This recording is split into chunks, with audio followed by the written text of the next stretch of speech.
In order to conclude the course about customer relationship management, I would like to show you the following framework, which is an expanded model of the marketing process and value creation through CRM. Marketing is a department in which are done processes to create value for the customer. And this is what you see in this framework. And so marketing aims at creating value for customers. And the aim of CRM, or the extension of the traditional marketing model, is building relationships with customers, which should create value. So the overall aim of marketing is thus create value through marketing mix, personalized products, personalized price, personalized communication, and omni-channel distribution. And by creating personalized and close relationships with customers. This pillar is actually new in the overall marketing process. CRM is thus an extension of the value creation process of marketing. So marketing aims at, so the first process to create value is to understand the markets and to design a customer-driven strategy. So this is what we call also strategical marketing or strategical customer relationship management or analytical customer relationship management. Remember in our lecture the difference between analytical and strategic CRM and functional CRM. The first two pillars, understand the markets and designing a customer-driven strategy, are thus analytic and strategic elements of CRM. Whereas the e-marketing plan, the personalization, and the decision how to automatize another relationship and which relationship should be built is mention of functional CRM. So understand the market means that within the CRM process, firms have to create databases, big databases with big data. Remember, all kind of data is storage, customer data with contact data, but above all, informational data about who the customers are. So this can be demographical data, such as age or gender, or the number of children the household has. But this is above all behavioral transactional data, that is purchase data. This is data coming from geographical localization, geolocalization. This is data coming from social media about what customers are thinking about a brand and what brands they like. And this can be data in the future from IoT and smart connected objects. And so all kind of data should be used to enhance the customer knowledge in order to understand the markets. Data comes thus from different types of databases. To acquire customers, you need big databases, and to enhance knowledge, you can use enhanced databases. To analyze the data, you need big data customer analytics, calculate based on this information. There are metrics such as on the individual level, for example, customer share of wallet, customer retention rates, customer lifetime duration, customer RFM rules, and until going to customer CLV, customer lifetime value. These indicators or KPIs should be calculated based on the big database. This then enables the firm to define and to design a customer-driven strategy. So first of all, it should be decided what kind of value alignment the firm should do according to customers. So best customers should be segmented top customers or platinum customers, which means that do value alignment and allocate most resources to the important customers. So this is what is called value alignment. Efficacy profits are thus related to personalization, so micro-personalization or segmentation or one-to-one personalization. In other words, you should segment the customers according to their needs and preferences into small micro-segments or ideally even into one-to-one segments. And that is one customer equals one segment. This is based on information coming from the databases and with customer analytics. So you decide which are your main segments and main targets, and you can then target them digitally with electronic communication, such as, for example, emails, but also chat rooms, and for example, Messenger, mobile marketing tools. And so the idea is to target them electronically with digital media, because this is rendered possible today the decrease of cost by using electronic media. Normally in direct marketing, we send postal mails by classical postal services. It took a lot of time and it was much more expensive than today, the e-target. And so their technology also enabled firms to improve efficiency by doing e-target. This is thus the analytical level of CRM or the strategic level of CRM. And the operational or functional level of CRM is then, once you have defined your market and segments and customers you want to aim, you decide how you proceed your marketing mix. In other words, the 4 Ps, the product, the price, the promotion or communication, and the place, which means distribution. The enhancement through traditional marketing is all elements of the marketing mix should be personalized or individualized. This means that you offer, according to your segments that you have defined here, personalized products or services, or individualized products or services. So these products exactly fit to the individual needs of customers that you have defined here for every segment.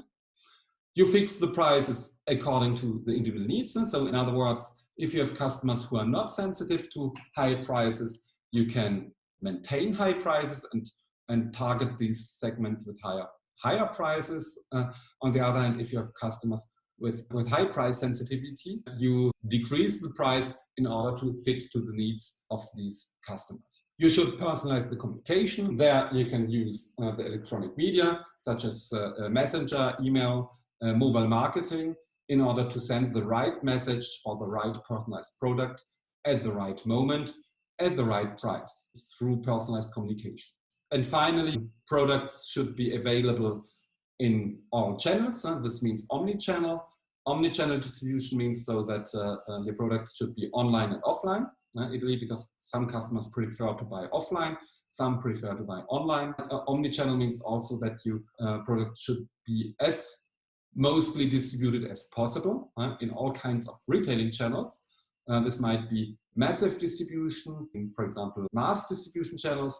This might be specialized retailing channels. If you take the example of a smartphone today, it is not only sold, for example, if you take Apple, in the Apple store, you can buy it in mass distribution store, in specialized distribution stores, and in exclusive distribution Apple store. So omnichannel means so that the product is available everywhere. The new pillar of marketing mix is the relationship marketing. In order to build relationships, firms should establish loyalty programs and give incentives, not only monetary incentives, but also relational incentives, services such as status, privileged access to information, leisure or hedonism, privileged checkout, privileged check-in, so home delivery, so all kinds of services in order to improve the relationship.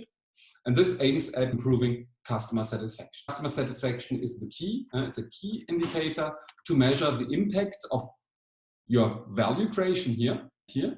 This then can subsequently be measured through customer satisfaction parameters. If the firm creates value for customers and build satisfying, interactional, personalized, value-creating relationships, then the firm will capture value, customer value, terms of loyalty, attitudinal loyalty, that is brand attachment, and behavioral loyalty, which is frequency, recency, monetary amount, share of wallet, and so on. Loyalty, bidimensional concept with purchase behaviors and attitudes. The relationships should aim at increasing naturally behavior, purchase behavior, but also attitudinal loyalty, which is brand attachment. Because brand attachment is nothing else than an exit barrier hindering the customers to go elsewhere, because he does not know if changing or switching to another brand, if he can establish the same type of satisfying relationship.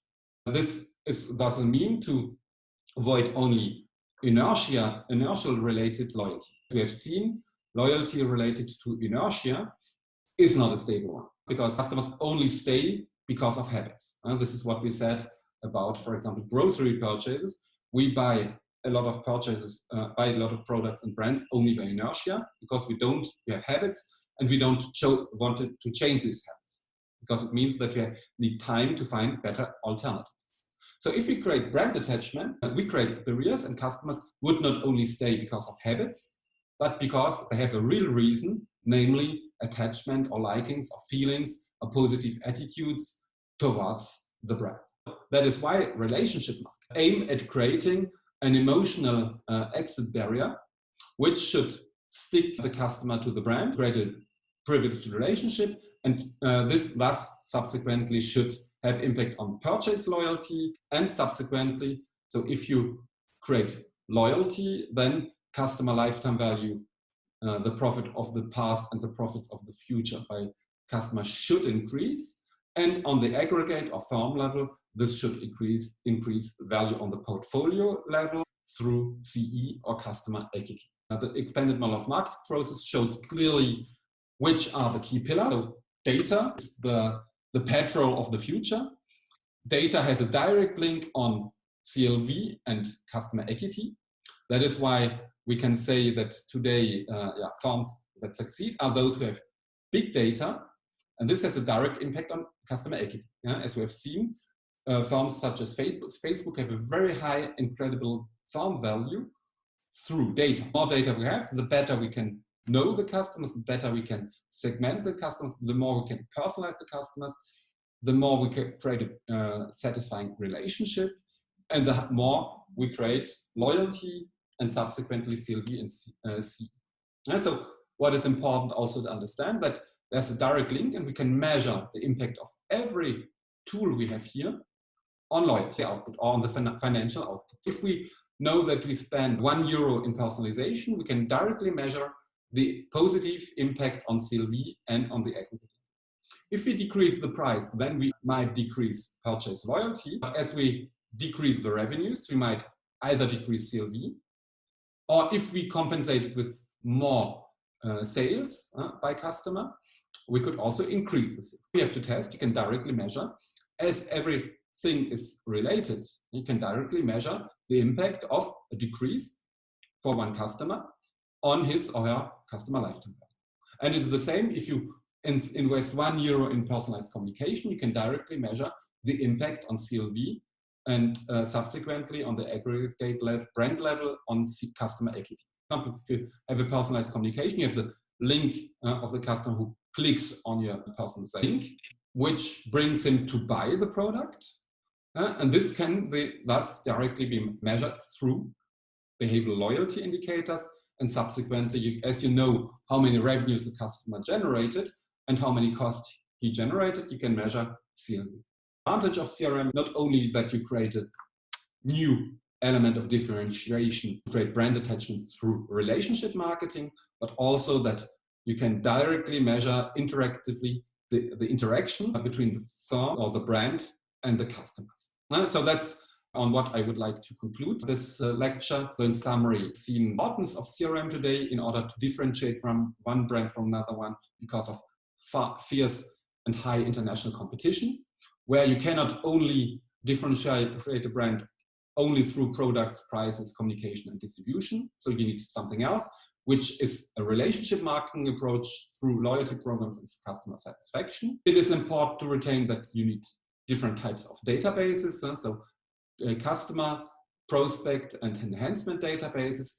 It is important to do what kind of segmentation can be done based on behaviors, based on social information from social media, based on geographical information, based on smart connected objects or IoT. It is important which are the KPIs or CRM metrics which are used to segment, namely we have seen acquisition, we have seen retention, we have seen churn or defection, we have seen lifetime duration, we have seen share of wallets, we have seen RFM, and we have seen customer lifetime value and customer equity. So we have seen that the customer portfolio management should integrate this kind of information in order to measure customer actual contribution, profit contribution, and customers' future profit contribution. This enables you to construct grids so that you can segment the customers in different types of customer stars, dilemmas, cash cows, and dogs, necessitating different types of resources allocation according to the value each segment is generating. We've seen different types of portfolio management approaches. We've seen the different types of personalization that can be done on the marketing mix level. And we've above seen how to create relationships through loyalty programs and customer satisfaction. And we have seen naturally the importance of loyalty, long-term relationships, increase revenues, decrease price sensitivity, increases possibilities of cross-selling, decreases cost of serving customers through administrative costs, and increases cost reductions also in terms of communication if customers do referrals or positive word of mouth. That's the value of loyalty, what we've seen. And we've seen what is CLV and what is customer attitude. Just some literature recommendations. So this course is mainly based on a book called Customer Relationship Management, a database approach. This book is written by Kumar and Reinhardt. The last edition comes from 2018. I've written some books. The first one, it's about loyalty programs, La fidélisation client, as it's written in French. Sorry for those who do not speak French.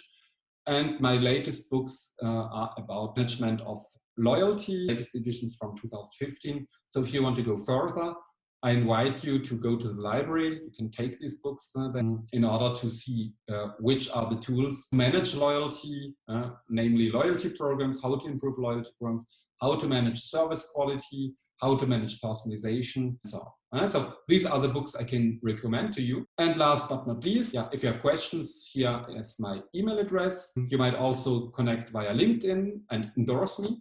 We're in a recommendation economy. We talked about referrals. So if you liked my course, you might connect to LinkedIn in any case, and you might give a positive evaluation about my course. If you did not like my course, don't give any evaluation. Joking. You will see that some students have done some evaluations, so it's always nice to see the feedback for the course. And that is why just connect via LinkedIn, that we can stay in contact